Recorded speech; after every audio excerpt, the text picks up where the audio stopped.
Hello there, I'm Gus Russell. Advertising has and is my passion, as you can see from my vintage, for quite some time.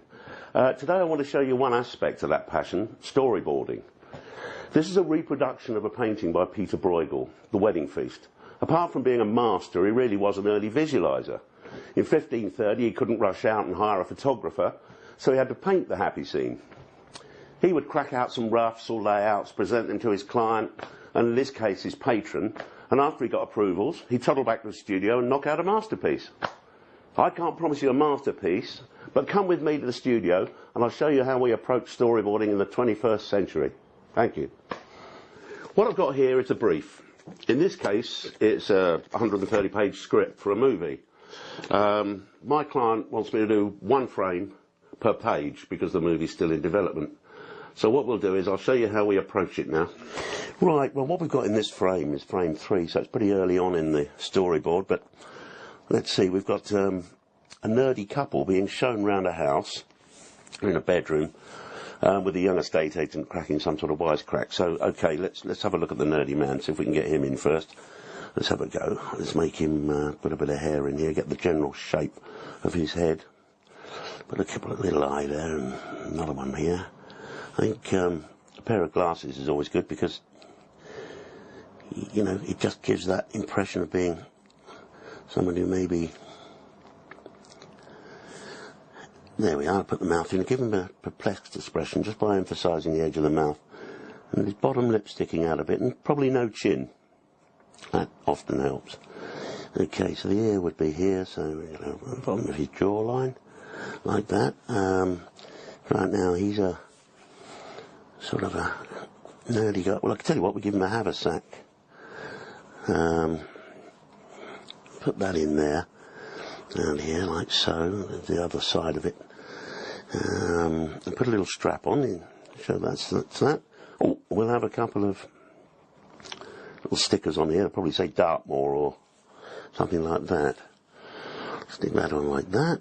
Yeah, well then the bottom of it here, coming up, and of course we put the strap in round his body, which there you have. Okay, on the arm, we'll have his arm up, and he's thinking to himself, well, I don't know, is that going to be a problem, that damn patch, or not? You know, I don't know. So put him up like that. There's a finger down there. Okay, and then you have put some sort of strap thing on here. It's just an anorak, so there we are. Oh, I know, we'll have a Youth Hostel Association badge on him. Grand organisation, by the way, if anybody's watching that's a member.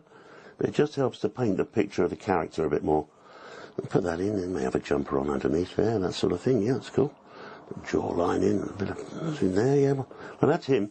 Now his wife, well, before we do that, we'll put a bit of a low perspective in, so that we can see what's going on there. That's better. Maybe a doorway here somewhere. Have it ajar. Okay, she's got a... Let's make her about this size. Give her a pigtails. I think it could be quite fun. Nothing wrong with pigtails. We'll put them on. Here we are. Okay, so she's looking a bit... Did he really say that? Let's see. Put a mouth in there again. She's a bit of an expression here. A bit of an ear there, some hair here. And then a little neck, I think. And put one of these Sloppy Joe jumpers on.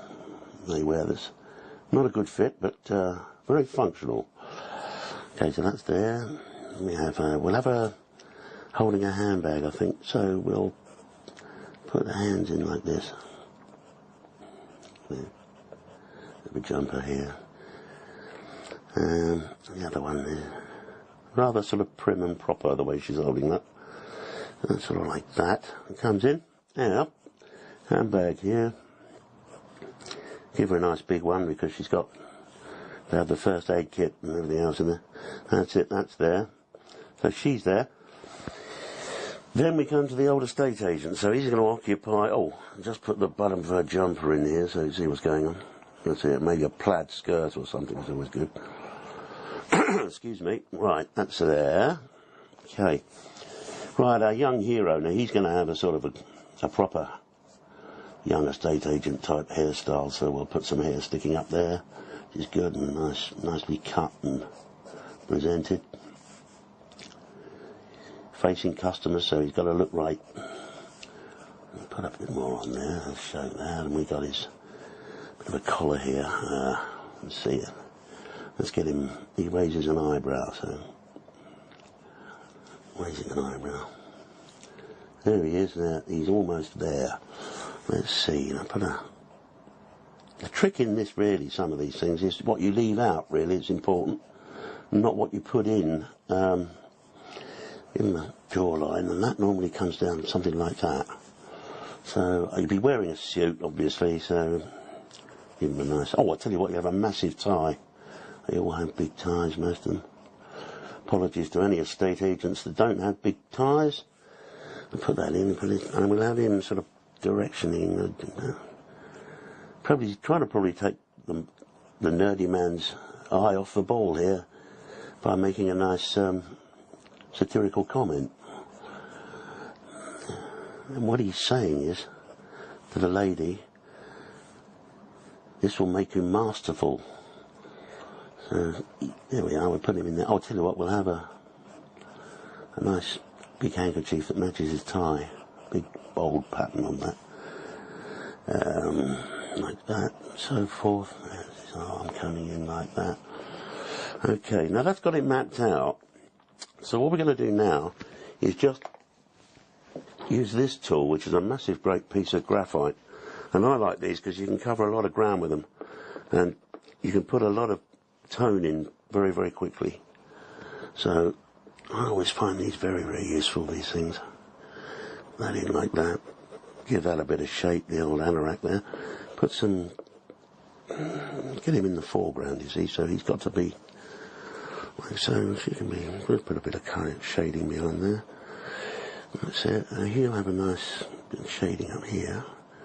He's our hero, so we'll give him a bit darker hair to make him, you know, and then I think probably a pinstripe suit he'd have on, wouldn't he?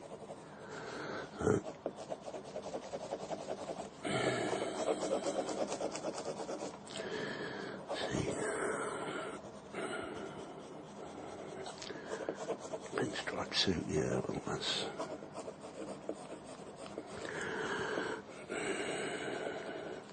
There's his tie, pinstripe suit, that's okay. Geez, I'll put a couple of speed lines around here. Cheating really, because you can't do that on a movie, but it just helps explain the action. These frames serve a number of purposes, not just this is what it's exactly going to be like, but it tends to sort of, what the trick is really is to show what might happen. So I do things like that.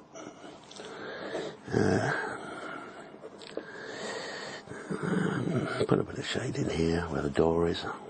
It's a bit darker in there. I think that's basically it. That's probably a frame now. So, anyway, I hope you got something from that, but that's basically the kind of thing that I've got in mind. They take a bit longer than I've drawn it here, but so please don't ring up and ask for one frame every 3 minutes, because it won't happen, but I'm doing this because we're making a little movie, but you get the idea. That's it. Yeah. Maybe a bit in here too. Like that. Bring him to life a bit. Okay, I think that's it. That's this, frame 3. Frame 3. Okay, and on to the next one.